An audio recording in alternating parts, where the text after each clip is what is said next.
This is an excerpt of gameplay and some photos from our recording sessions from MAG by Zipper Interactive. I was the audio lead on this project from 2007 to 2009. MAG was the first game to simultaneously support 256 players in a single open world. As audio lead, one of the big ideas that I pushed for was to have all the battle sounds generated by actual gameplay rather than a looped backing track. This would give players the sense of perspective and scale that this game emphasized.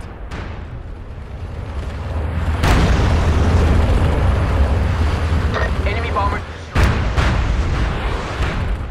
I also designed the weapons to sound very different when up close, as compared to a great distance. Just like how in real life, things don't just get quieter when they are farther, they also sound more reflective and lose detail.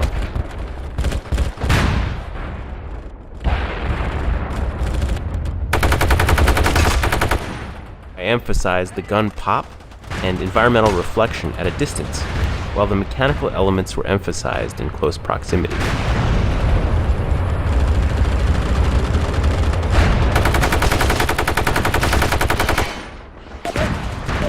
Someone get me a medic! We had a great time recording weapons in Kingman, Arizona, and all the audio implementation was done with Sony's proprietary Scream engine.